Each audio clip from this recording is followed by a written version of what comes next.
सैया चुभुर चुभुर वाह कलाकारी है कि अरे सुनली बलम जी फरिया के एगो बात एह टूटल चरपाई पना कटी हमसे राती तो चुभे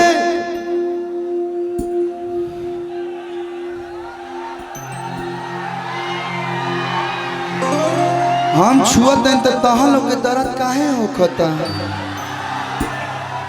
गांदा आदमी वॉलीबॉल खेले आई पड़ो तहाँ चुभे अरे सुनियन सऊ से बताना सैया चुभुर चुभुर सैया चुभुर चुभुर ओरी चना सैया चुभुर चुभुर ओरी चना सैया चुभुर चुभुर ओरी चना सैया चुभुर चुभुर ओरी चना सुनली बलम जी फरिया के गोबा टूटल चरपाई पना कटी हमसे सुनली बलम जी फरिया के गोबा टूटल चरपाई पना कटी हमसे सुनली बलम जी फरिया के गोबा टूटल चरपाई पना कटी हमसे चुभे सुनियन सौ से बताना चुभे सुनियन सौ से बताना वाह पियरे पियर पहिर के आई वाला बुझाते है जले छठी घाट पर जाइलो तो सहिया चुभुर चुभुर सहिया चुभुर चुभुर बड़ ओरी चाना सहिया चुभुर के हो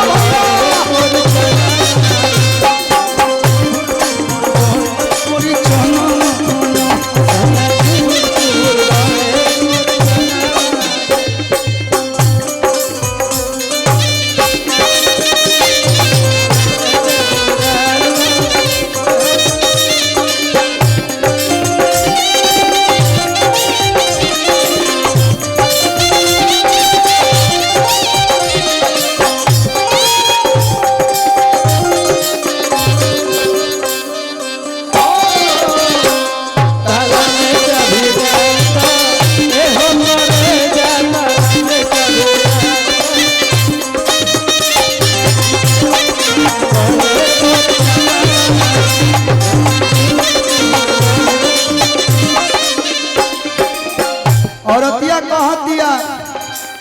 के राजा जी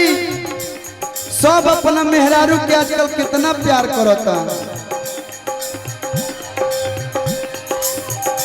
हम भैया डिस्टर्ब रही ना का ऐसा जब होला नहीं तो हाँ ना होला हम लइके हैं कह दिया राजा जी रुक रे भाई राजा हो के करा ना सोवा खोला कि हम डबल बेड के पलंग पर सुती थी रउआ बानी जे खटिए पे मुचकावतनी हुचकावतनी कह दिया अरे सुती हम अकेला हूँ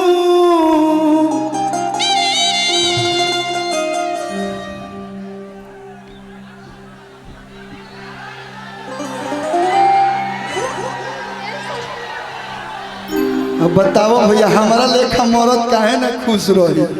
हम कुछ कोई नहीं सब भी लोग करता लोग हम दूध के धोवल बनी तरवा सौतिल लेके घूमे मां आई दादा ई कब होइना तू जदी फसब जे ओकरा से तो हमहु फसब कोनो छोकरा से इन भैया गाना के भाव में रही कि अरे सुती हम अकेला हूँ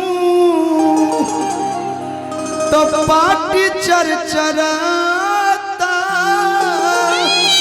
अब आइए तो रोज रोज रहो या के रोज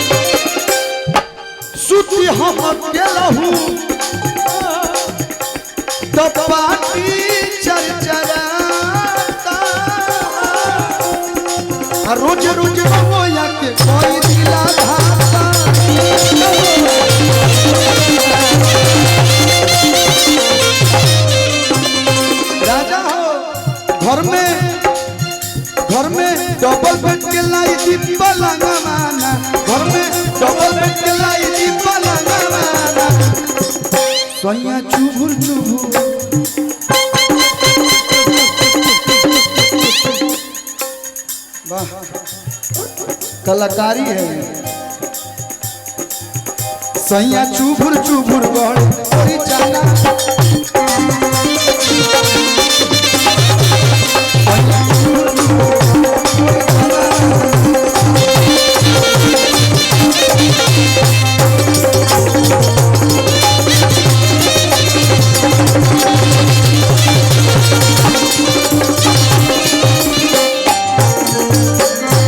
अच्छा लागल होगा तो आशीर्वाद में कलुआ खातिर ताली बजा दे।